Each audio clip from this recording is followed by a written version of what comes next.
मंडळातील सहकारी आमच्या पेडेगंबे गावचे सरपंच आपले सुपुत्र आमदार सुनीलराव शिंदे, माजी आमदार सुभाषराव बने, माजी आमदार संजयराव कदम, आमचे संगमेश्वर चिपळूणचे विधानसभेचे क्षेत्रप्रमुख श्री सुरेशराव कदम, जिल्हा परिषदेचे माजी अध्यक्ष विक्रांत जाधव, आमच्या महिला आघाडीच्या प्रमुख अरुणाताई आंबरे, आमचे वरुणजी देसाई, मिलिंदजी नार्वेकर आणि मोठ्या संख्येने उपस्थित असलेल्या पत्रकार आणि बांधवांनो, भगिनींनो आणि सहकारी मित्रांनो,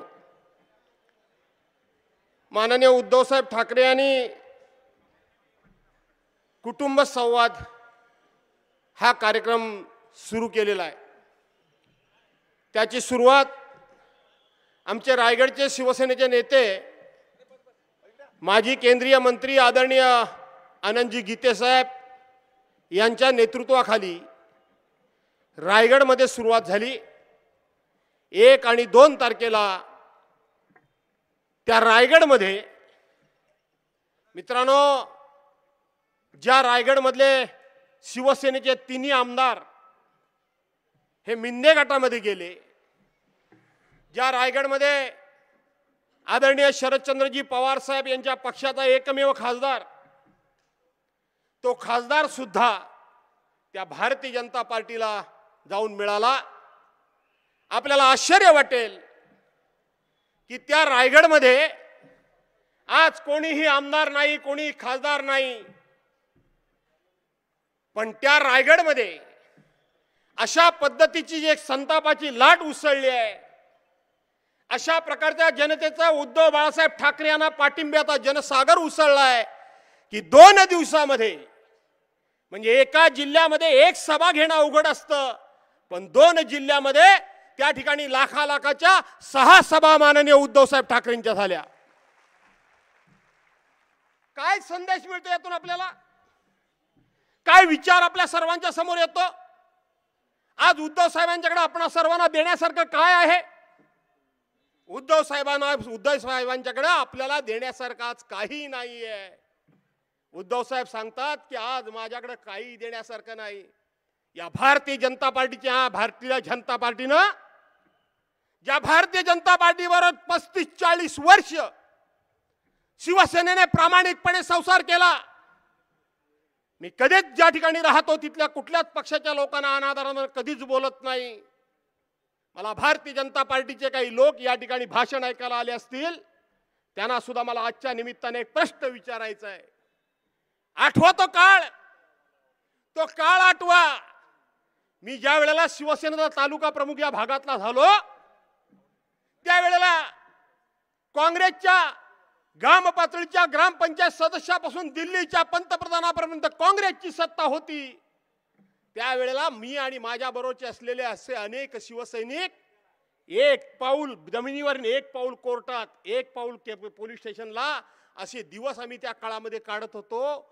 आणि त्यावेळेला जर कधी शिवसेनेची एखादी सभा झाली तर त्या सभेच्या वेळेला तुमची आणि आमची युती आहे, शिवसेना भाजपाची युती आहे, आणि युती आहे म्हणून तुमच्या बरोबर आमचा झेंडा लागला पाहिजे असा तुमचा आग्रह असायचा। इथं माझ्या उजव्या बाजूला आता इथं कुठेतरी राजू भागवत होते। या राजू भागवतानाच मी भारतीय जनता पार्टीच्या नेत्यांच्याकडे पाठवायचो आणि सांगायचो, जाऊन त्यांच्या कार्यालयातून 2 झेंडे घेऊन या। भाजपाकडे झेंडे आणायला राजू भागवत जायचे आणि भाजपाच्याकडे एकही झेंडा नव्हता, परंतु युती होती म्हणून झेंड्याचा आग्रह तुमचा असायचा। याच राजू भागवतांना आम्ही बाजारपेठेतल्या दुकानात पाठवत असू आणि सांगत असू, जाऊन त्यांचा आमचा प्युअर भगवा झेंडा आणि यांचा 2 रंगाचा झेंडा, हेच राजू भागवत तिथं जायचे, बाजारपेठेमध्ये तिथलं कापड आणायचे, यांचा झेंडा तयार करायचे। कार्यक्रम संपला की यांचा झेंडा तालुका प्रमुख म्हणून वैभव नाईक मला जपून ठेवायला लागायचा, का तर पुढच्या सभेमध्ये तो बांधता आला पाहिजे। अरे ज्या पक्षाकडे साधा झेंडा नव्हता त्या पक्षाच्या एका नेत्याला दिल्लीची पंतप्रधान पदाची गादी देण्याचं काम जर कोणी केलं असेल तर ते हिंदू हृदय सम्राट शिवसेना प्रमुख मान्य बाळासाहेब ठाकरे यांनी केलं। बाळासाहेब ठाकरे यांनी केलं. त्याच बाळासाहेब ठाकरेंचं 2012 साली दुर्दैवी निधन झालं आणि निधन झाल्यानंतर तेच बाळासाहेब नाहीत. त्याच वेळेला आता शिवसेना संपवायची आपल्याला संधी आली आहे असं त्यांना वाटलं आणि त्यांनी उद्धव साहेबांना चारी बाजूने घेरण्याचा प्रयत्न केला.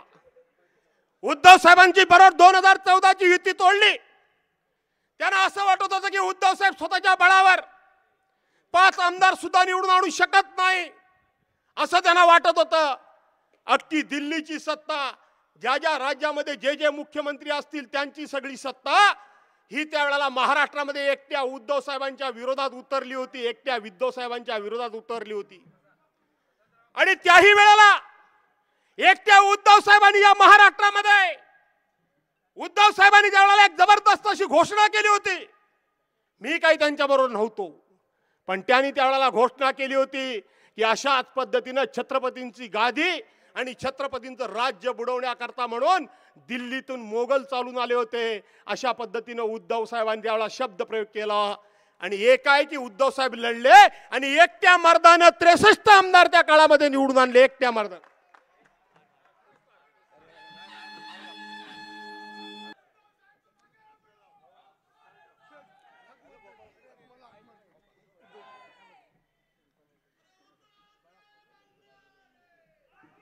काय झालं काय साहेब काय आदेश आहे? काहीतरी आदेश तुमचा विचारला साहेब, तुम्ही आदेशच असतो चालतो नाही, आपण हार घातला. आणि म्हणून अध्यक्ष त्यावेळेला एकट्या वाघानं, मुद्दा हा होता माझा, 63 आमदार निवडून आणले. पुन्हा 2019 साली स्वतः अमित शहा उद्धव साहेबांच्या घरी गेले. या देशामधला असा एक साक्षीदार दाखवा, एक साक्षीदार की उद्धव साहेबांची युती तोडल्यानंतर उद्धव साहेब हे भाजपाच्या घरामध्ये गेले आणि मला बरोबर घ्या म्हणून म्हणाले, असा एक साक्षीदार दाखवा. पण असा जगातला जग साक्षीदार आहे की उद्धव साहेबांच्या घरामध्ये त्यावेळेला अमित शहा गेले, भारतीय जनता पार्टीचे नेते उद्धव साहेबांच्या घरी गेले. बांधवांनो भगिनीनो, आज पुन्हा एकदा आपला पक्ष तोडण्याचं काम झालंय. तोडण्याचं काय तर चोरण्याचंच काम झालंय, चोरण्याचंच काम झालंय. आणि म्हणून मी तुम्हाला रायगडचा किस्सा सांगितला. लाखांच्या लाटा उसळल्यात. काल दिवसभर आम्ही त्या ठिकाणी सिंधुदुर्गामध्ये होतो. आता आम्ही रत्नागिरीकडून आलो. काय सांगावं काय कळत नाहीये. जशी शिवसेना संपवण्याची स्वप्न आणि कूटनीती हे आखतायत, त्या ठिकाणी तुमच्यासारख्या समाजातली सामान्य माणसं अशी हजारोंच्या संख्येने उभी राहून उद्धव साहेबांना सांगतायत, उद्धव साहेब तुम्ही एकटे नाही तर आम्ही तुमच्या बरोबर सगळे आहोत. ही साक्ष तुम्ही सगळी तुमची उपस्थिती देते आहे, ही साक्ष तुमची सगळ्यांची उपस्थिती देते. आणि म्हणून उद्धव साहेबांना ट्रेननी जायचं आहे, वेळ आहे, मला कल्पना आहे, तरी सुद्धा मी बऱ्याच ठिकाणी बोललोय. मी जास्त बोलणार नाही, परंतु तुम्हाला या ठिकाणी एक गोष्ट सांगायची आहे. आज उद्धव साहेब या ठिकाणी आलेत. किती जणांना नवीन पिढीला आहे मला माहित नाही, माझ्या पिढीतली माणसं वरिष्ठी इथं आहेत, परंतु नवीन पिढीला हे माहित नसेल की हे चिपळूण म्हणजे उद्धव साहेबांचा आजोळ आहे. वहिनी, हे चिपळूण म्हणजे उद्धव साहेबांचा आजोळ आहे. तुमचं घर इथं बाजूला पिंपलीमध्ये आहे. 1994 साली मला वाटतं मासाहेब 1994 साली आल्या होत्या. 12 नोव्हेंबर 1994 मला तारीख आठवतीये. आणि त्यावेळेला त्या माझ्या घरी आल्या होत्या. त्यावेळेला एकदा त्या तिकडे जाऊन आल्या आणि त्यावेळेला त्या म्हणाल्या, भास्कर इथं माझं माहेर आहे. मी ज्या वेळेला कधी होता मासाहेबांना भेटायला जायचो तेव्हा त्या म्हणायच्या की मासाहेब म्हणायच्या माझ्या माहेरचा माणूस आला. आज उद्धव साहेब आजोळामध्ये आलेत. त्यांचे तुम्ही नात्यानं मामा असाल, मामी सगळे, केवळ वैद्य कुटुंब नाही, कारण ते सगळ्यांना कोण ठराविक म्हणजे माझा कुटुंब मानत नाही. तर जो शिवसैनिक आहे तो माझा कुटुंबातला सदस्य आहे असं ते मानतात. आणि म्हणून कोणी मामा असेल, कोणी मामी असेल, कोणी आजोबा असेल, कोणी आजी असेल, कोणी मामे भाऊ असेल, कोणी आते भाऊ असेल, कारण ते चिपळूणचे आपल्या नातू आहेत, चिपळूणचे मासाहेबांचे सुपुत्र आहेत. आपल्या सर्वांची इतर जिल्ह्यातल्या किंवा राज्यातल्या इतर तालुक्यांपेक्षा आपली सर्वांची जबाबदारी जास्त आहे. त्यांच्या पाठीमागे उभं राहणं आहे ना, मान्य आहे तुम्हाला? त्यांच्या पाठीशी उभं राहणं जबाबदारी आपली आहे. आणि म्हणून अख्खा महाराष्ट्र त्यांच्या पाठीशी उभं राहतंय. त्यांनी संवाद यात्रा, कुटुंब संवाद यात्रा सुरू केलेली आहे. अभिनव असा उपक्रम आहे. ते संपूर्ण महाराष्ट्रामध्ये फिरणार आहेत. उद्धव साहेब काय या ठिकाणी बोलावं की न बोलावं या मनस्थितीमध्ये मी होतो, परंतु बोललं पाहिजे. रत्नागिरीमध्ये तिथला उमेदवार लवकरच आपण जाहीर करा असा मी आग्रह धरला. त्याच पद्धतीने चिपळूणच्या बाबतीत सुद्धा तुम्हाला स्पष्टपणे निर्णय घ्यायला हवा. कारण आपली युती आघाडी आहे. आघाडीमधले जे म्हणून कोण सोडून गेले असतील, आज काँग्रेसमधून कोण गेले नाहीत, उद्या जातील की नाही मला माहित नाही, पण राष्ट्रवादीचे पवार साहेबांच्या बाजूचे काही लोक गेलेत, तसे आपल्या बाजूचे गेलेत. आपला महाविकास आघाडीचा निर्णय आहे की जे आपल्याला सोडून गेले त्यांना पराभूत करायचं म्हणजे करायचं, हा आपल्या सर्वांचा निर्धार आहे. मला माहित आहे इथले आमदार शेखर निकम, बरीच चर्चा वेगवेगळी सुरू आहे, पण आजचाच दिवस आहे की काही गोष्टींचा खुलासा या ठिकाणी करणं गरजेचं आहे. का गेले का शेखर निकम? शेखर निकम गेले का? शेखर निकमांना काय कमी पडलं? शेखर निकमांना कुणी काय कमी केलं? शेखर निकम जर आज गेले नसते तर शेखर निकम किमान शिवसेना आणि राष्ट्रवादीच्या एकत्रित, काँग्रेसच्या एकत्रित मतामुळं 1.25 लाखानं तरी निवडून आले असते. 1.25 लाख मतांनी निवडून आले असते. कारण माणूस गोड बोलया. बरोबर आहे का नाही? माणूस गोड बोलया. काही जणांना शिवसेना कशी उभी राहिली आहे, चिपळूण तालुक्यामध्ये किती रक्ताचे पाठ गेलेत हे कोणाला माहित सुद्धा नाही. मी राष्ट्रवादीचा आमदार आणि 28 केसेस शिवसेनेच्या माझ्या अंगावर, लाल दिव्याची गाडी न्यायची, कोर्टाच्या बाहेर उभं राहायचं आणि आत कोर्टात जायचं, इतिहास कोणाला माहित आहे? आपली आघाडी झाली, निवडणुकीनंतर आघाडी झाली. शेखर निकम अतिशय गोड बोलणारे, माझे आणि त्यांच्या अतिशय सौदार्याचे, मैत्रीचे त्या ठिकाणी संबंध आहेत. माझी दुश्मनी कोणाकडे नाही, पण मी गीता मानतो, मी गीता वाचतो आणि गीतेच्या संदेशाप्रमाणे मी वागतो. एकदा का लढाईला समोर उभा राहिल्यानंतर तो भाव आहे, मामा आहे, काका आहे मला माहित नाही, घरी गेल्यानंतर बघेन. मैदानात त्याला जर मी मारला नाही तर तो मला मारणारच आहे आणि म्हणून मला त्याला मारावाच लागेल. ह्या उद्देशाने मी नेहमी लढत असतो. मी या उद्देशाने लढत असतो आणि म्हणून या शेखर निकमानी अतिशय गोड बोलूपणे सगळ्या शिवसेनेला गुंडळून टाकलं. वैभव आमच्याकडच्या शिवसेना वेगळी नाही, राष्ट्रवादी वेगळी हा विषयच राहिला नाही. माझा जीव तळमळत होता. आजही सांगतो आघाडी आहे म्हणून. जे सत्य ते सत्य, सत्य सांगायला काय घाबरायचं? आणि म्हणून मी यांना सारखा सांगत होतो रे, 2 पक्ष वेगळे आहेत, ही निवडणुकीनंतर झालेली आघाडी आहे, भविष्यामध्ये नक्की राहावी असा माझाही प्रयत्न आहे. मी कोण, माझा काय अधिकार आहे? आपले पक्षप्रमुख ठरवतील, पण आपला पक्ष म्हणून आपलं काहीतरी अस्तित्व स्वतः ठेवा. कोणी ऐकण्याच्या मनस्थितीत नाही. संजय पवार सगळे वाहत गेले होते. काय झालं? काय आज काय झालं? ते शेखर निकम गेले ना, पलीकडं गेले ना. म्हणजे मी सांगत होतो हे राजकारणामध्ये काय घडेल सांगता येत नाही. माझा प्रश्न शेखर निकमाना, तुम्ही काय सांगताय लोकांना? मी गेलो तर विकास कामांकरता गेलो. चला या व्यासपीठावर सगळे GR घेऊन या, CMJSYचं घेऊन या, PWDचे घेऊन या, बांधकामची कामं घेऊन या, पुलाची कामं घेऊन या. आज जी सगळी कामं चालू आहेत ती त्यावेळेला महाविकास आघाडीच्या माध्यमातून मंजूर झालेली कामं, आदरणीय उद्धव साहेबांच्या नेतृत्वाखाली मंजूर झालेली कामं आहेत. 6 जानेवारी 2022 रोजी निघालेले GR, 6 जानेवारी 2022 रोजी मुख्यमंत्री उद्धव साहेब होते. 20 जून 2022 रोजी आम्हाला सगळे सोडून गेले आणि तुम्ही म्हणताय मला कामाकरता गेलो. माझा प्रश्न तुम्हाला आहे, कारण मी आयुष्यभर आमदार लोकांनी मला करून ठेवलेलंच आहे. मला आमदार आयुष्यभर करून ठेवलेलंच आहे आमदार लोकांनी. हो, लोकांचे अनंत उपकार आहेत. 7 वेळा लोकांनी निवडून दिलं, 1-2 वेळा नाही. माझा प्रश्न आहे की तिकडे सत्ता आहे म्हणून कामाकरता गेलात ना, तुम्ही लोकप्रतिनिधी होण्याच्या योग्यतेचे नाही, माझं म्हणणं आहे. अरे जर सत्ता तुमच्याकडे आहे म्हणून तुम्ही तिकडे गेलात, सत्ता काय कायम तुमच्या बाजूने येणार आहे काय? उद्या सत्ता उद्धव साहेबांची आणि महाविकास आघाडीची येणार आहे, काय करणार आहात तुम्ही?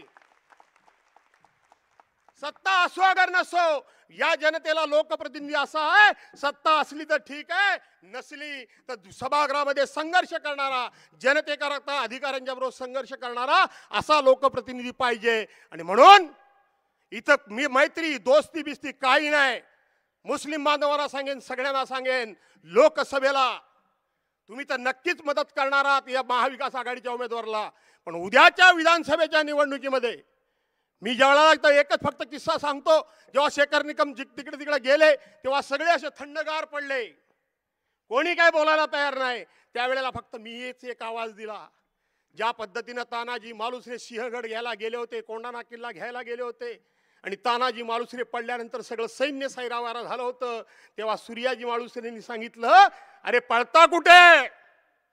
परतीचे दोर त्यांनी कापून टाकले आणि सांगितलं, एक तर लढा नाही तर मरा. जेव्हा शेखर निकम तिकडे गेले त्यावेळेला एकच आवाज मी दिला की होय, याच्या विरोधात लढायचं म्हणजे लढायचं, आणि सगळी जनता एकवटली. सगळे परतीचे दोर कापले गेलेले आहेत आणि म्हणून आज आपल्याला लढावं लागेल. उद्धव साहेबांनी आज मी मगाची रायगड सांगितलं, काल सिंधूर सांगितलं आणि रत्नागिरी ही शेवटची सभा उद्धव साहेबांची आहे. उद्धव साहेब, उद्याच्या लोकसभेच्या निवडणुकीमध्ये कदाचित तुम्हाला यायला मिळेल अगर नाही मिळेल, पण मला असं वाटतं की एवढ्या सभा घेतल्यानंतर तुम्ही काही यायची गरज नाही. हा कोकण आयुष्यभर तुमच्या पाठीशी उभा राहिलाय, शिवसेना प्रमुखांच्या पाठीशी उभा राहिलाय, तो उभा राहील हा विश्वास बाळगतो.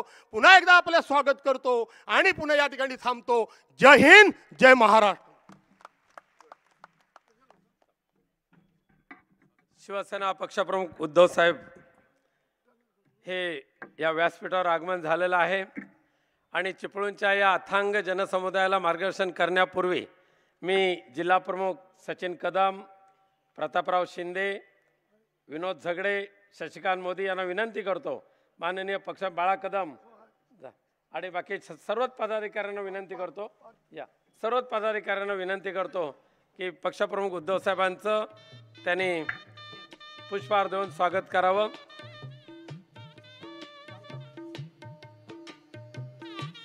आणि साऊंड सिस्टीमवाल्याला विनंती करतो, माईक त्याने वरती घ्यायचा आहे. अरे तुम्ही घ्या, संदीप सावंत तुम्ही पण जा.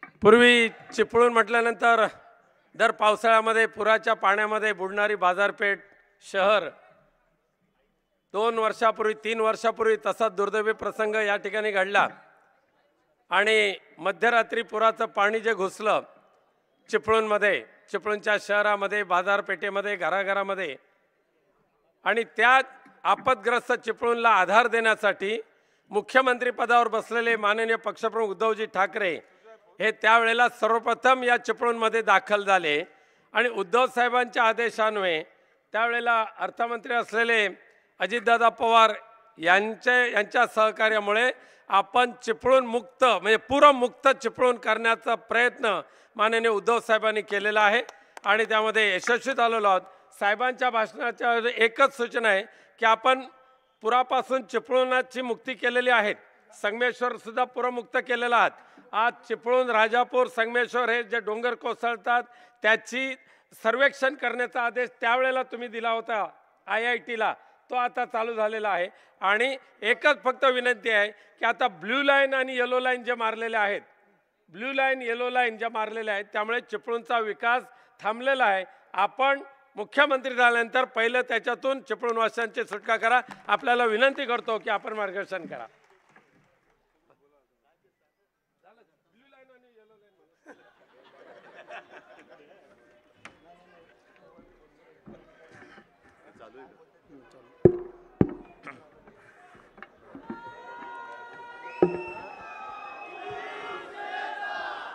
जमलेल्या माझ्या तमाम हिंदू बांधवांनो, भगिनींनो आणि मातांनो, हे जरा पत्रकारांनो जरा प्लीज बसलं तर बरं होईल, पाठच्या लोकांना दिसेल. जरा बसून या, सांगितलंय त्यांना. निवडणुका जाहीर झालेल्या नाहीत आणि तसा आजचा सोमवार म्हणजे काय सुट्टीचा दिवस नाही. वेळ आता 5:30 वाजलेत. तुम्ही किती वेळापासून इथे बसलायत? सुट्टीचा दिवस नाही आरामाची वेळ होती नव्हती, तरी देखील मी माझ्या कुटुंबाशी संवाद करायला येतोय म्हटल्यानंतर हे सगळं माझं कुटुंब इकडे जमा झालं. मग जेव्हा जाहीर सभेला येईन, भास्करराव मी सभेला येणार, नक्की येणार,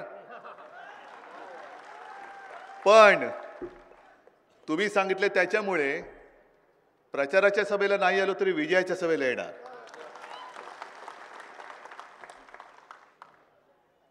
मला नेहमी नाती अशी काही सांगत बसण्याची आवश्यकता लागलेली नाहीत. म्हणजे जसं तुम्ही सांगितलं की चिपळूण हे माझं आजोळ, माचं माहेरघर, तसं शिवसेना प्रमुखांची आई ही अमरावतीतील परतवाड्याची. पण मी असं कधी म्हटलेलं नाही की भाई और बहनों, मेरा और चिपळूण का बहुत पुराना रिश्ता है. अरे रिश्ता निभाने वाला चाहिए ना, दिखाने वाला नहीं चाहिए. रिश्ता है तो निभाओ.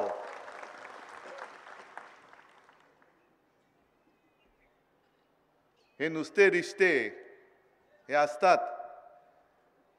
पण संकटात ते सोबत येतात ना, ते फरिश्ते असतात. आणि तुम्ही सगळे माझे फरिश्ते आहात. एवढं संकट तर मी मानतच नाही कधी, कारण प्रत्येक संकट एक संधी घेऊन येत असतं.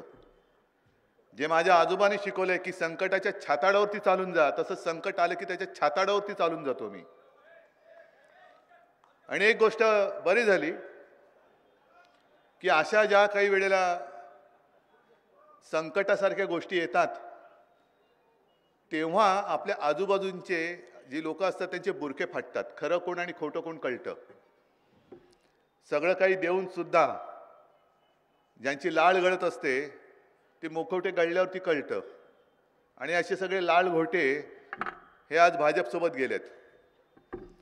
इकडे तर चिपळूणमध्ये धरणं फोडणारे खेकडे सगळे एकत्र गेलेत.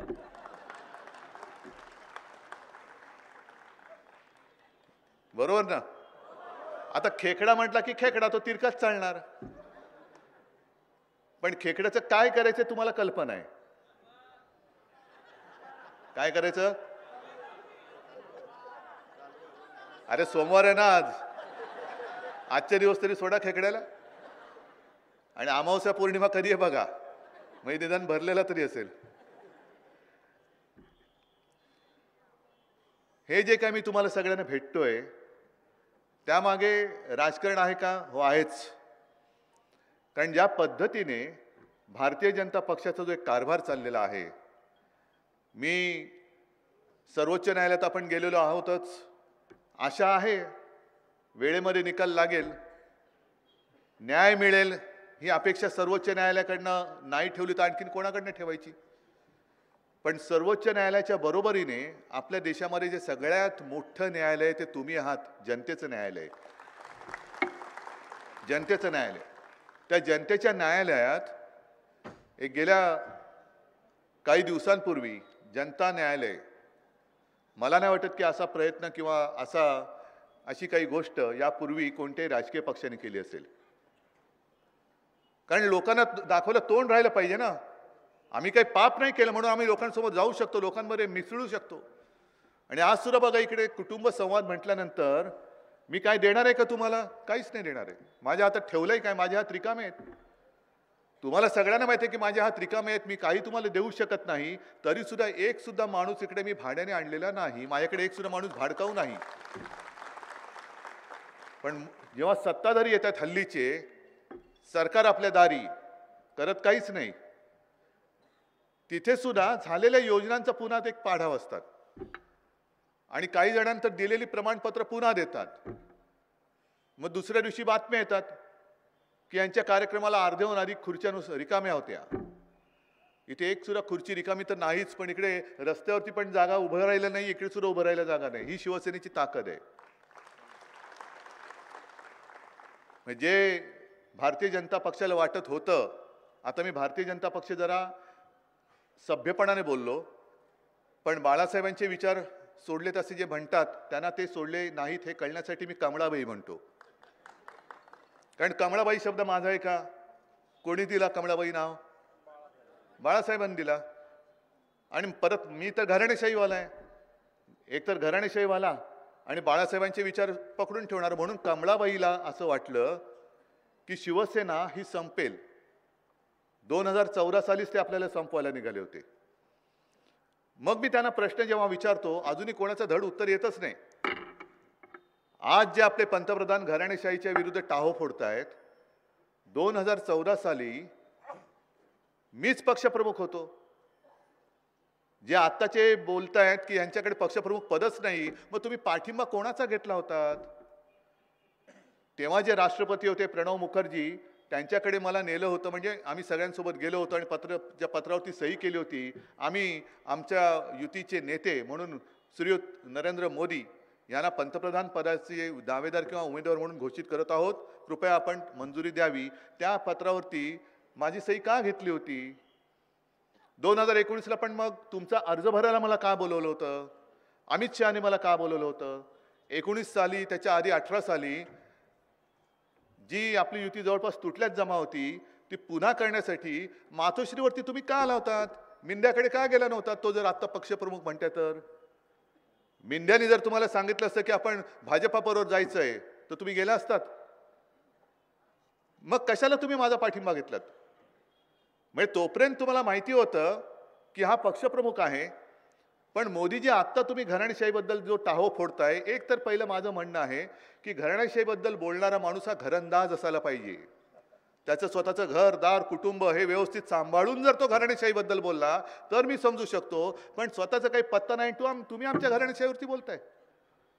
पण 2014ला माझा पाठिंबा घेताना तुम्हाला माहिती नव्हतं की हा शिवसेना प्रमुखांचा मुलगा आहे, ह्याचा पाठिंबा घेणं म्हणजे घराणेशाहीचा पाठिंबा घेणं आहे. 19ला माहिती नव्हतं. मग हे जे काय त्यांचं सगळं ढोंग आहे आणि हरामखोरपणा आहे, होय हरामखोरपणा मी म्हणतोय. जरा ते जय श्रीराम म्हणतात ना, मी त्यांना हरामखोरपणा म्हणतोय. मग तुमचं जे भांडं आम्ही फोडलं जनतेच्या न्यायालयात की काय काय केलं होतं. शिवसेनेची म्हणे घटनाच नाही, शिवसेनेमध्ये अंतर्गत अशी निवडणूक झालीच नाही, हा उद्धव ठाकरे पक्षप्रमुख झालाच नाही. ते सगळं आपल्याकडे व्हिडिओ रेकॉर्डिंग आहे, कागदपत्र आहेत, ती सगळी आपण जनतेच्या न्यायालयात सादर केली. तुम्ही पाहिलीत ना, बघितलीत. मग काय तुमचा निकाल, काय निर्णय, कोणाची आहे शिवसेना? हो, पण त्याने बाळासाहेबांनाच चोरायचा प्रयत्न करतायत. मग काय करणार? म्हणजे मी काल जे बोललो ना, नाही कोमामध्ये जाऊ द्या, पण म्हणून मी बोललो की यांचा कारभार कसा आहे की चोराला तरी लाज असते. म्हणून आपल्याकडे ती म्हण आहे ना, चोरीचा मामला हळूहळू बोंबला, ही म्हण आहे. म्हणजे चोराला तरी काहीतरी लाज असते, पण या चोराला लाजच नाही. चोरीचा मामला आणि जोर जोरात बॉम्बला. आता होळी येतेच आहे ना, करून घ्या एकदा बो बो बो बो काय ते. आणि मगाशी मी राजनच्या इकडे गेलो होतो. म्हणजे कुठला आधीचा मतदारसंघ? राजापूर, नंतर रत्नागिरी. मला रत्नागिरीत येताना भास्करराव, तुम्ही ती झेंड्याची गोष्ट इकडे सांगितलं का? नाही. भास्कररावांनी तिकडे शिवसेनेचा झेंडा आणि भाजपच्या झेंड्याची जे काय बघितलं ते सांगितलं. मी त्यांना दुसरं आणखीन सांगितलं. तिकडे होर्डिंग लागलेली आहेत. एक भाजपचा कार्यकर्ता, मला वाटतं माजी आमदार तिथला रत्नागिरीचा, त्यांचा फोटो आहे असा, काय आनंद संकल्प पूर्तीचा आणि आरंभ रामराज्याचा. लक्षात आलं काय? काय संकल्प कसला? संकल्प पूर्तीचा आनंद म्हणजे काय? अयोध्येत राम मंदिर बांधलं. आणि आरंभ रामराज्याचा म्हणजे काय? त्यांच्या लेखी रामराज्य कोणतं? परवा त्यांच्या आमदारांनी जे पोलीस स्टेशनवर गोळीबार केला, हे यांचं रामराज्य. म्हणून म्हणताय यांना मी हरामखोर आहेत, म्हणून मी यांना हरामखोर म्हणतोय. हे सगळे राम मंदिर बांधलं, पण राज्यात त्यांनी आयारामांचं मंदिर बांधलेली आहेत. आयारामांची मंदिर म्हणजे किती तुम्ही भ्रष्टाचार करा, मोठा गुंड असला तर त्याला जास्त उंच मोठं पद. तुम्ही राजन साळवीच्या घरी ACB पाठवली, वायकरांच्याकडे ED पाठवली, पेडणेकरांच्या घरी पाठवली, सुरतच्या पाठवली. मग प्रफुल्ल पटेलची जी प्रॉपर्टी EDने जप्त करून, म्हणजे बघा काय ह्या कारभाराचं गणित तुम्हाला तरी सुटते का? बघा, प्रफुल्ल पटेलची संपत्ती जप्त केली, तुम्हाला माहिती आहे ना ऐकून? त्या जागेत म्हणजे देशद्रोहाबरोबर व्यवहार केला म्हणून तो गुन्हेगार, आणि तो गुन्हेगार म्हणून त्याची मालमत्ता जप्त केली, आणि मालमत्ता जप्त करून ज्यांनी जप्त केली त्या ईडीनी देशद्रोह्यांच्या त्या प्रॉपर्टीमध्ये स्वतःचं ऑफिस टाकलं. मग ईडी देशद्रोही नाही? ईडी नाही देशद्रोही? मग तुम्ही घ्याल तर चालतं, म्हणजे तुमचं तुम्ही गोमूत्र शिंपडलं किंवा काय ईडीचं काय शिंपडलं तर ते पवित्र झालं, आणि दुसरं कोणी केलं तर तो गुन्हेगार. मग राजनवरती जी काही केस चालू आहे, त्याच्या पत्नीवरती गुन्हा दाखल केला आहे, मुलावरती गुन्हा दाखल केलेला आहे, त्यांना जामीन नामंजूर झाला आहे. मग ही सगळी जी लोक आहेत देशद्रोह्यांनी, देशद्रोह्यांच्या बरोबर तर नाही ना काही कारभार केलेला? बरं तर बरं, त्यांची ती जी काय त्यांनी लिस्ट दाखवली, ते ACB वाले आले आणि काय लावले तुमचं, हा घराला किती, दरवाजाला किती कड्या, या कड्याची किंमत किती, मग या दरवाजाची किंमत किती, सोफ्याची किंमत. टॉयलेटमध्ये गेले होते की नाही? न्यायचं होतं त्यांना आणि दार बंद करून विचारायचं होतं की कमोडची पण किंमत काढ. कमोडची किंमत, कमोडची किंमत अशी नाही, आमची सत्ता येईल तेव्हा तुम्हाला कमोडची किंमत कळेल काय असते ती. आता नाही कळणार तुम्हाला कमोडची किंमत, आमची सत्ता येणार. हे इकडे उगाच नाही जमलेले, माझ्याकडे काही नसताना हे लोक जमतायत. याचा अर्थ उद्या दिवस बदलणार आहेत, आणि उद्या आमचं सरकार आल्यानंतर जे तुम्ही सगळ्याची किंमत करताय ना, तुम्हाला दाखवतो उद्या कमोडची किंमत काय आहे. पण संताप संताप संताप संताप हा सुद्धा खूप सौम्य शब्द झाला. बाळासाहेबांची खुर्ची त्यांनी ठेवले एक जपून, त्या खुर्चीची किंमत त्यांनी लावले 10,000 रुपये. बाळासाहेबांच्या खुर्चीची किंमत 10,000. अहो मोदीजी, त्या खुर्चीत बसलेल्या माणसाने तुम्हाला वाचवलं नसतं तर तुम्हाला पंतप्रधान पदाची जी खुर्ची मिळाली नसती, त्या खुर्चीची किंमत तुमच्या लेखी 10,000 आहे. आणि छत्रपती शिवाजी महाराजांचा पुतळा आहे अशी मूर्ती, आता महाराजांची किंमत एक कोणतं बिंडोक म्हटलं ना, निर्बुद्ध माणूस, पुन्हा सांगतो निर्बुद्ध माणूस, ज्यांनी मोदींची तुलना शिवाजी महाराजांबरोबर केली, अशी बिंडोक माणसं आहेत. आणि मला काही त्याच्यात लाज वाटत नाही, ही निर्बुद्धच माणसं आहेत. जे कोणी आमच्या महाराजांबरोबर कोणाचीही तुलना करतील, ती तुलना करणारी माणसं निर्बुद्ध आहेत, कोणी असले तरी बिंडोक आहेत, अक्कल शून्य आहेत.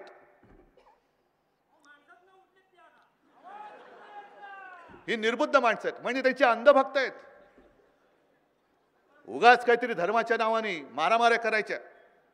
आम्ही पण हिंदुत्ववादी आहोत ना, का आम्ही हिंदू धर्म सोडलेला नाही? पण छत्रपती शिवाजी महाराजांच्या पुतळ्याची किंमत तुम्ही 5,000 रुपये लावता, मग मोदींची किंमत तुम्ही त्यांच्यावर तुलना केली होती किती लावली पाहिजे? मग हे सगळे जे प्रश्न आहेत, म्हणजे असा काय मोठा गुन्हा त्यांनी केलेला आहे? वायकरच्या मागे ईडी, ह्याच्या मागे ईडी, त्याच्या मागे ईडी. मी तर सांगतो ही नामर्दाची लक्षणे आहेत, नामर्दाची लक्षणे आहेत. ही अशी एवढी सगळी जनता तुमच्याकडे येत नाही. गेली 10 वर्ष तुम्ही जर का एवढी सगळी सुवर्ण संधी, प्रत्येकाकडे संधी मिळत असते, पण संधीचं सोनं करायचं का संधीची माती करायची हे ज्याचं त्यांनी ठरवायचं असतं. तुम्ही संधीची माती केलीत, बरं माती तरी चांगली असायला पाहिजे ना. मातीतनं सुद्धा झाडं येतात, पण यांच्या मातीमधनं काहीच येत नाही. कधी विचार आलेला नाहीत, कधी नेते आलेले नाहीत, कधी आदर्श आलेले नाहीत, अशी ही सगळी भिकार माती आहे. आजपर्यंत भारतीय जनता पक्षाने काय दिलं? काही नाही दिलेलं. म्हणून मी जिथे जिथे जातोय, मी आता मला दिसत आहेत, म्हणजे वाटेत सुद्धा काही स्वागताला असतील, इकडे सुद्धा काही आले असतील, मुस्लिम समाजाची लोक येत आहेत, महिला येत आहेत, पुरुष येत आहेत. आणि मी त्यांना विचारतो की काय हो, तुम्हाला माहिती नाही मी कोण आहे? मी हिंदू हृदय सम्राटांचा पुत्र आहे, आणि मी सुद्धा हिंदू आहे, हिंदुत्ववादी आहे. आणि ते सांगतात, काही शुद्ध मराठीत बोलतात. मला तर परवा एका ठिकाणी मराठीमध्ये कुराणाची प्रत दिली, मराठीमध्ये कुराणाची प्रत. पण ते मुसलमान सांगतात की साहेब, तुमच्याबद्दल आमचा गैरसमज करून दिला होता, तुमचं हिंदुत्व वेगळं आहे आणि भाजपाचं हिंदुत्व वेगळं आहे.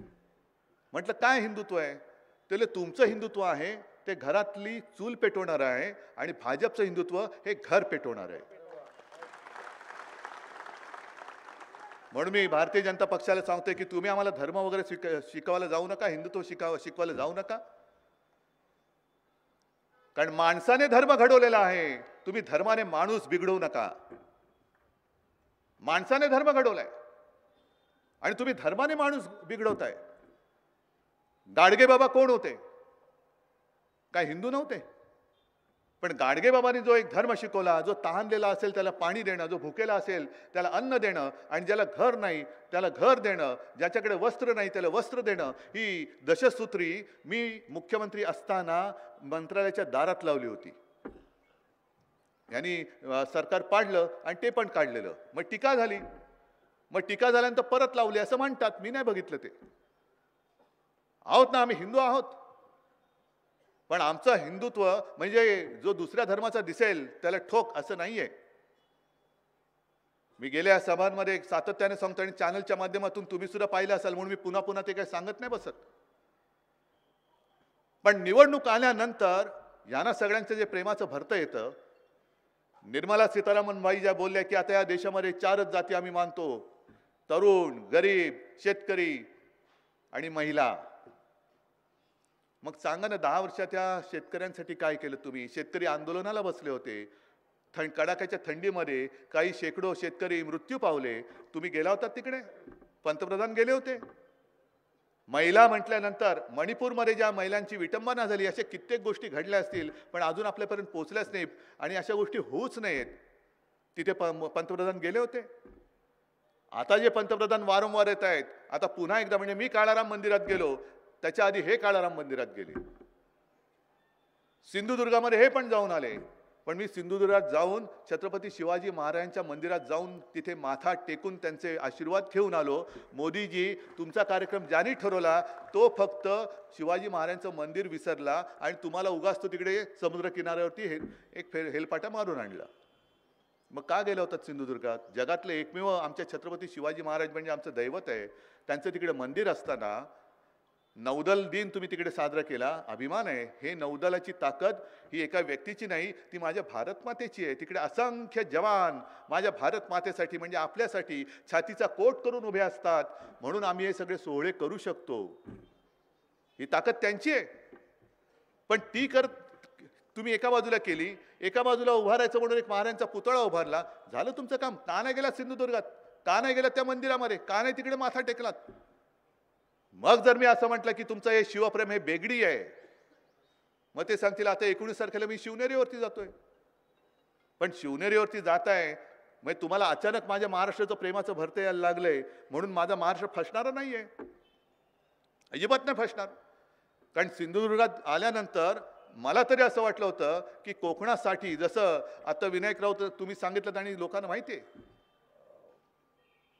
की महाविकास आघाडीचं सरकार असताना काय काय केलं होतं आणि करू शकत होतो, पण ह्यांनी गद्दारीने सरकार पाडलं. तर माझी अशी अपेक्षा होती की मोदीजी कोकणात येत आहेत तर कोकणासाठी भरघोस काहीतरी देऊन जातील. द्यायचं तर सोडाच, पण इकडनं एक पाणबुडी पर्यटन प्रकल्प ते गुजरातमध्ये पळवून घेऊन गेले. आता शिवनेरीला येत आहेत, काय पळवतील सांगता येत नाही. इकडनं तो सगळा बल्क ड्रग पार्क तो घेऊन गेले. मुंबईचं डायमंड मार्केट होतं ते घेऊन गेले. टाटा एअरबस ते घेऊन गेले. वेदांत फॉक्सकॉन ते गुजरात, सगळं गुजरात गुजरात गुजरात. आपले 40 गद्दार सुद्धा पहिले गेले गुजरात. दावोसवरनं काय आणलं त्याचा विचारायचं नाहीये, पण यांची सगळी खाजगी मालमत्ता तिकडे गेली होती असं म्हणतात. नाही म्हणजे कपडे बिपडे काय असतील ते मी म्हणतोय. तुम्ही लगेच वेगळा काही विचार करू नका. असं पाप माझ्या मनात कधी येत नाही, अजिबात येत नाही. मग सगळ्यांना एकत्र करायचं, 4च जातींवरती काम करायचं. निवडणूक आल्यानंतर सबका साथ आणि निवडणूक जिंकल्यानंतर दोस्त का विकास. निवडणुकीत सबका साथ आणि निवडून आल्यानंतर दोस्तों का विकास. मग तुम्ही बसा बोंबलत. शेतकरी असाल करा ठाणाणा, महिला असाल आक्रोश करा, गरीब असतील तसेच हे करा. आम्ही 80 कोटी जनतेला फुकट अन्न देतो, धान्य देतो. अहो 80 कोटी म्हणजे आपल्या देशाची लोकसंख्या किती? 140. म्हणजे अर्ध्यापेक्षा जास्त लोकांना तुम्हाला धान्य द्यावं लागतंय. मग बेकारी कमी झाली कुठे? दरवर्षी 2 कोटी लोकांना तुम्ही रोजगार देणार होता. मग 2 कोटी लोकांना जर रोजगार दिले असते तर गेल्या 10 वर्षामध्ये किती? 20 कोटी, बरोबर ना? 20 कोटी लोकांना रोजगार मिळाला पाहिजे होते. चिपळूणमध्ये किती लोकांना मिळाले? 20 कोटी पैकी केंद्र सरकारच्या योजनेतून नाही. मग आता तुम्ही जे सांगताय की आम्ही पुन्हा निवडून देऊ तर निवडणुकीच्या कामाला लागा, म्हणजे ह्या ज्या काही मी योजना तुम्हाला सांगतोय या गावागावात जाऊन तुम्ही विचारा, कारण पुन्हा निवडणुका आलेल्या आहेत, परत एकदा काहीतरी करतील. हे काय करतात की समजा कोणाला तहान लागली असेल तर डांबरी रस्त्यावरती दिसतं ना मृगजळ, ते सांगतात ते बघ तिकडे पाणी आहे, चल तुला मी नेतो, थोडंसं चाल. अरे एवढं केलं सहन, थोडं सहन कर.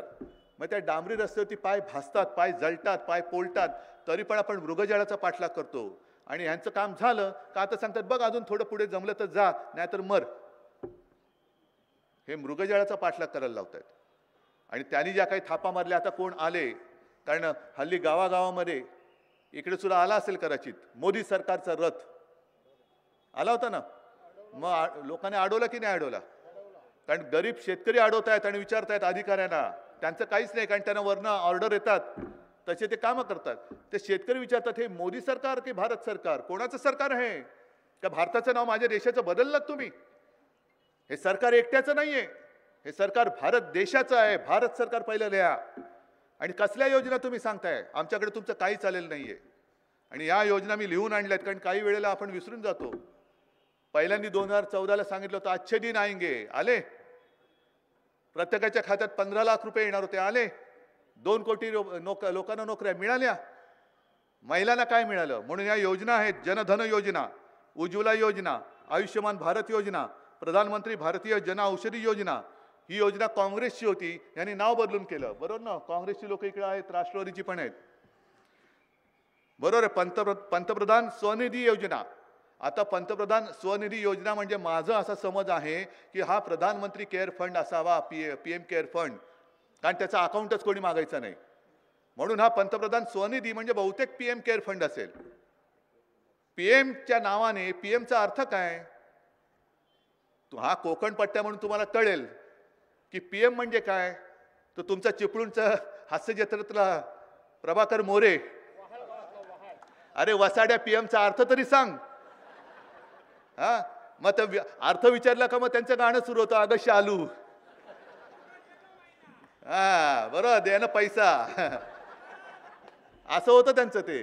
हे असा त्याचा अर्थ आहे का? पीएम केअर फंड म्हणजे आमचा चिपळूणचा प्रभाकर मोरे त्याचा फंड आहे हा. मग लोकांनी टाटाने 1,500 कोटी काय प्रभाकर मोरेंना दिले होते का पंतप्रधान नाव लावले म्हणून त्या फंडाला दिले होते?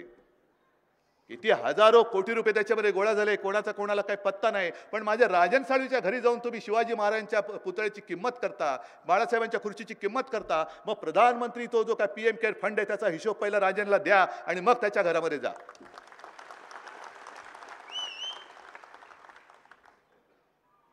हे काहीच नाहीये. मग तुम्ही जे केले निवडणूक रोखे, तुमच्याकडे 6,000 8,000 कोटी साठलेत, कोणी दिलेत ते पैसे? हा सगळ्यात मोठा घोटाळा आहे. म्हणजे कोणी तिकडे देणगी देऊ शकतं, पुन्हा चेक नाही म्हणजे व्हाईट.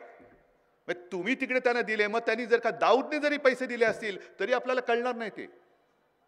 समजा एखाद्या गुंडाने प्रोटेक्शन मनी म्हणून जर का भाजपच्या निवडणूक रोख्यांमध्ये पैसे दिले असतील, कोणालाच कळणार नाही.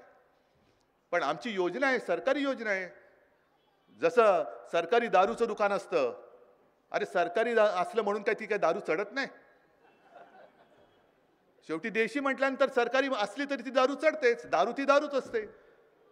तसं तुम्ही केला तर तो घोटाळा नाही. पण आम्ही नुसतं काहीतरी नवीन वेगळं केलं, जो घोटाळा नाही तरी तो तुमच्या लेखी घोटाळा करणार असाल तर मग मात्र लक्षात ठेवा, उद्याचे दिवस तुमचे वाईट आहेत. अच्छे दिन यांचे येणार आहेत, पण बुरे दिन आपके आने वाले हैं. आपके बुरे दिन आने वाले हैं. कारण आता जनता ऐकणार नाही, अजिबात ऐकू शकत नाही. आणि जे काय तुमचं थातूर मातूर सगळं चाललेलं आहे सगळ्यांना सोबत घ्यायचं. म्हणजे मला एका गोष्टीचा आनंद आहे, नक्की आनंद आहे, की लालकृष्ण अडवाणींना त्यांनी काल परवा का होईना पण भारतरत्न दिलं. ज्यांनी भाजपा म्हणजे भारतीय जनता पक्ष जो रसातळाला गेला होता. एक काळ असा होता की अख्ख्या देशामध्ये भारतीय जनता पक्षाचे फक्त 2 खासदार निवडून आले होते, एक अडवाणीजी होते आणि दुसरे कोणतरी होते. पण अटल बिहारी वाजपेयींना सुद्धा पराभव पत्करावा लागला होता. म्हणजे तेव्हा भाजप संपला होता. पण तो काळ एक असा होता की व्ही.पी. सिंग यांनी मंडल आयोग त्याचा तो अंमलबजावणी केली आणि ह्यांनी एकदम कमंडल हातात घेतलं, इकडे मंडल इकडे कमंडल. कारण व्ही.पी. सिंग आणि जातीपातीच्या आधारावरती आरक्षणासाठी म्हणून तो मंडल आयोग स्वीकारला. यांनी कमंडल म्हणून एकदम रथयात्रा सुरू केली. आणि त्याच वेळेला शिवसेना ही निवडणूक लढवत होती तेव्हा आपली युती नव्हती. 1987ची जी पार्ल्यात पोटनिवडणूक झाली ती देशातली पहिली पोटनिवडणूक असेल की जी हिंदुत्वाच्या आधारावरती लढली नाही तर जिंकली गेली. मग याने एकदम साक्षात्कार झाला की हिंदुत्व सुद्धा एक वोट बँक होऊ शकते. तोपर्यंत त्यांना माहिती नव्हतं. पण एका बाजूला तुम्ही अडवाणींना भारतरत्न दिलं आणि त्याच्या आधी कर्पूरी ठाकूरना भारतरत्न दिलं. कोण कर्पूरी ठाकूर तुम्हाला कल्पना आहे? माहिती आहे? आपला संबंध नाही कारण ते बिहारचे नेते होते. पण कर्पूरी ठाकूर जेव्हा मुख्यमंत्री होते, हा साधारणतः 79चा वगैरे काळ असेल, त्यावेळेला त्यांच्या मंत्रिमंडळात मी जर विसरलो नसेल तर कल्पेश मिश्रा म्हणून भाजपचे पण एक मंत्री होते. म्हणजे भाजप नाही, जनसंघ. तेव्हा भाजप नव्हतं. भाजपच्या आधी किंवा 19 म्हणजे भाजप असेल का असेल किंवा नसेल, तो आता सुद्धा असला काय नसला काय फरक नाही पडत. पण त्या काळामध्ये कर्पूरी ठाकूर यांचं जे बिहारमध्ये सरकार होतं, कर्पूरी ठाकूर मुख्यमंत्री होते, तेव्हा यांनी त्यांचा पाठिंबा काढला. का काढला? कारण कर्पूरी ठाकूरांनी त्यावेळेला बिहारमध्ये 26% आरक्षण हे जातीच्या निकषावरती जे मागास आहेत, वंचित आहेत, त्यांना सरकारी नोकरीत आरक्षण दिलं. म्हणून त्याच्या विरोधात यांनी त्यांचा पाठिंबा काढला. आणि आज एका बाजूला मंडल म्हणजे कर्पूरी ठाकूर त्यांना भारतरत्न, दुसऱ्या बाजूला कमंडल म्हणजे लालकृष्ण अडवाणी त्यांना भारतरत्न. एका बाजूला अडवाणींना भारतरत्न रथयात्रा काढली म्हणून, आणि त्याच्याच आधी गेल्या वर्षी मुलायम सिंग यांना पद्मविभूषण. म्हणजे काय तुमचा नेमका विचार काय आहे? तुम्हाला काही डोकं आहे का? विचार आहे का? त्या डोक्यामध्ये विचार येतात का? का विचार सुद्धा तुम्ही भाड्याने घेता?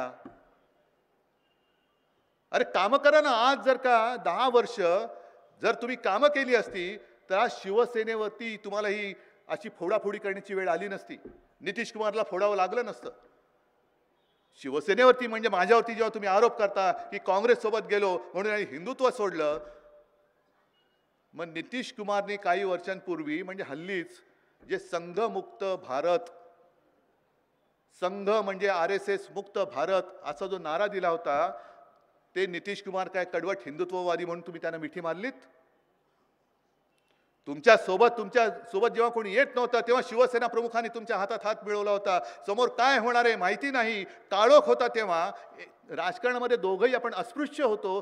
तेव्हा आपण त्यावेळेचे साथी, त्यावेळेचे सोबती. आम्हाला कुठे काही स्वप्न होती? कोणाला विनायक राऊतना काय स्वप्न पडलं होतं? भास्कर जाधवनं काय होतं? राजन साळवीला काय होतं? आणि आणखीन कोणाकोणाला काय स्वप्न पडली होती? कारण हिंदू सगळे विखुरले गेले होते. हिंदुत्वाचा प्रचार केला तर शिक्षा होती. स्वतः शिवसेना प्रमुखांचा सुद्धा मतदानाचा अधिकार 6 वर्षासाठी काढून घेतला होता. आणि तो सुद्धा वाजपेयी पंतप्रधान होते त्या काळामध्ये. निवडणूक आयोगाने काढला असेल, पण तेव्हा आपल्याला साथ देणाऱ्या हिंदू हृदय सम्राटाचा मतदानाचा हक्क 6 वर्ष काढून टाकतोय.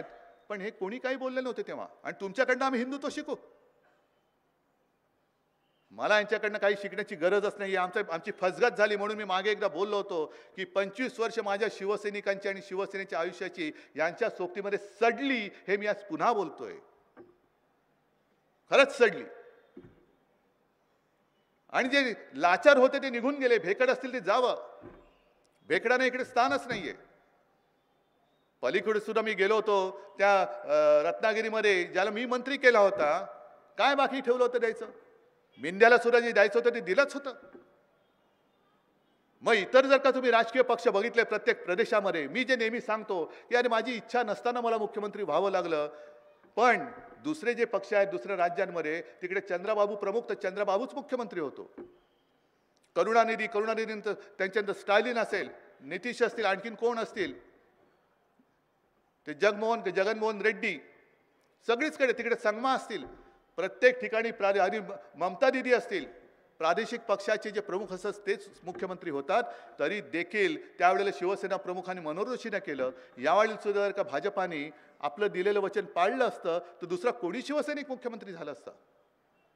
पण केवळ इकडे ज्यांनी तुमची सगळ्यांचे चोचले पुरवले, लाड केले, होय केलेच, जे जे काही येत गेलं ते सगळ्यांच्यावरती उधळत गेलो आम्ही.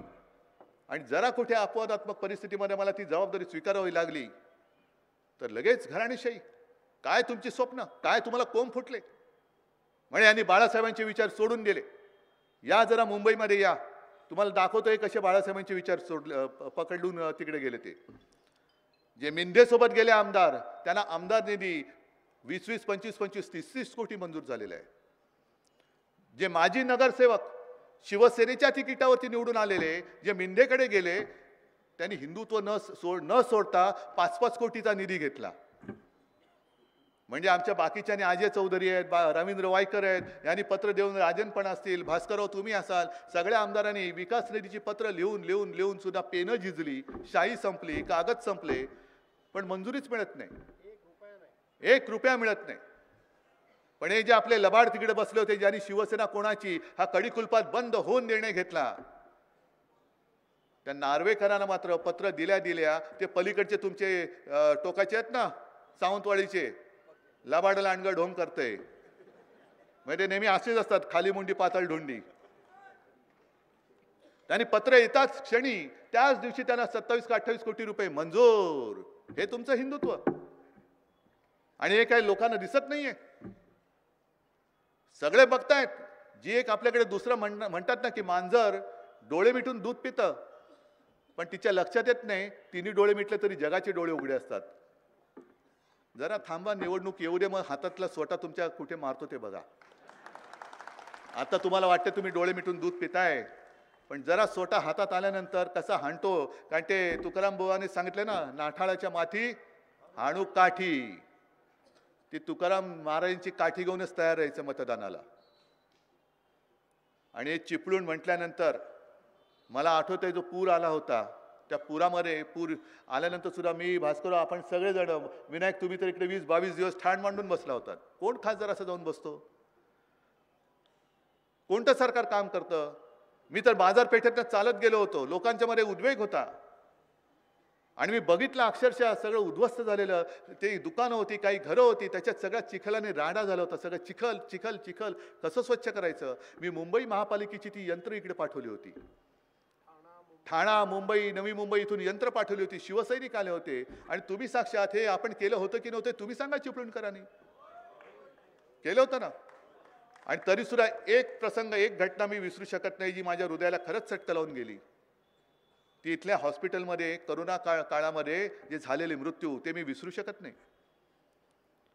ऑक्सिजन देऊ शकलो नाही. ऑक्सिजन होता पण देऊ शकलो नाही, कारण हे लाईट दिवे आत्ता आलेत, पण त्यावेळेला दिवे गेले होते म्हणून त्यांना ऑक्सिजन देऊ शकलो नव्हतो आपण. पुरामुळे, पुराचं पाणी जे घुसलं त्याच्यामुळे पूर्णपणे वीज पुरवठा खंडित झाला आणि सगळं तिकडे ते बरे होते. ऑक्सिजन होता पण वीज खंडित झाली, वीज प्रवाह खंडित झाला, म्हणून ते बिचारे जे बरे व्हायला आले, बरे होत होते, ते ऑक्सिजन विना तडफडून मेले. हे नाही मी विसरू शकत. आणि मग आम्ही जो निर्णय घेतला होता मुख्यमंत्री म्हणून, सगळ्या कलेक्टरना बोलवलं, इलेक्ट्रिसिटीच्या ऑफिसर्सना बोलवलं, म्हटलं हा जो सगळा काही पट्टा आहे हे आता आखरीत घडायला लागलंय. वातावरणामध्ये बदल होतोय. यापूर्वी असं कधीतरी एखादं वादळ व्हायचं, पण तेव्हा सलग वादळ येत होती. टोकते आलं, निसर्ग आलं, हे आलं, ते आलं. म्हटलं असं किती काळ चालणार? ह्या वायर्स अशा राहतील तर प्रत्येक वेळेला जरा कुठे काय झालं की संपूर्ण हे अंधारामध्ये गुडूप होऊन जाणार. कोण हॉस्पिटलमध्ये असतील त्यांचे जीव तर गेलेच, करणार काय? कोणाचे ऑपरेशन्स असेल, कोण ट्रीटमेंट चालू असेल, शाळा बंद, सगळं बंद.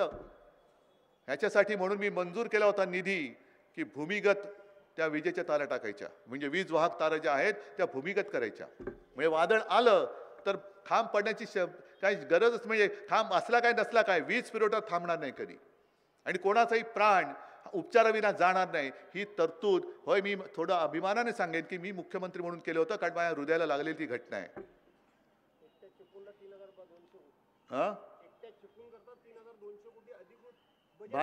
भास्करराव सांगतात की एकट्या चिपळूणसाठी 3200 कोटीचं बजेटमध्ये मी प्रोव्हिजन केली होती.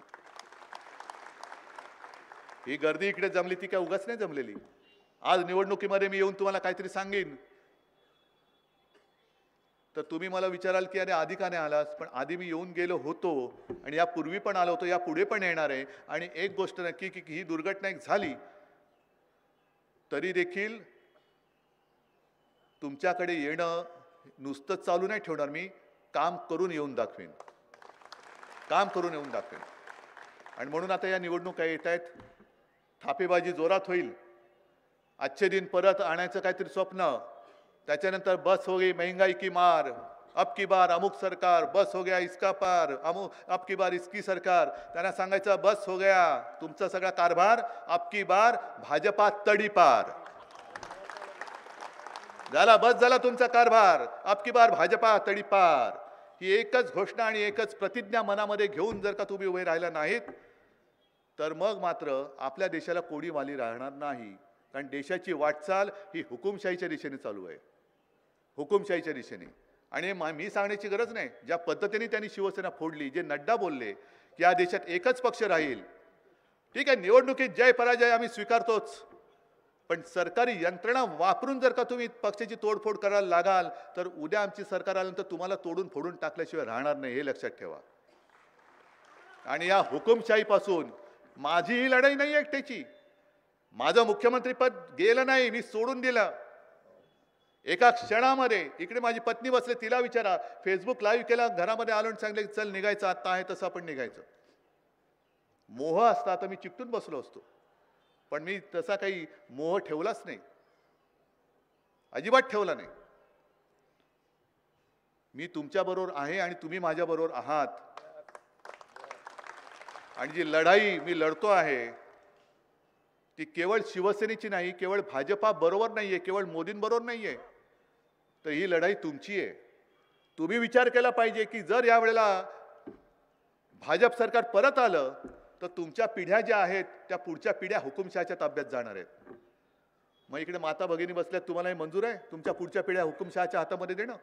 आणि हुकुमशाही चालले की नाही चालले मी तुम्हाला सांगण्यापेक्षा देशातल्या ज्या काही बातम्या येत आहेत, ज्या पद्धतीने चंदीगडमध्ये चाललंय, ज्या पद्धतीने महाराष्ट्रामध्ये कारभार चाललाय, जसं त्या सोरेनला अटक केली, जसं केजरीवालच्या मागे लागलेत, जसं राजन साळवीच्या मागे लागलेत, म्हणजे यांच्याकडे जे जातात त्यांना काही होत नाही.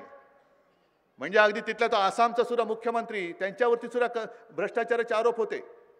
मला वाटतं तो पहिला तुमच्या काँग्रेसचाच होता, बरोबर ना, हेमंत बिस्वा, काँग्रेसचं, बरोबर आहे. त्या संगमाच्या मुलाला तिकडे घराणेशाही काही नाहीये, कोनराड संगमा.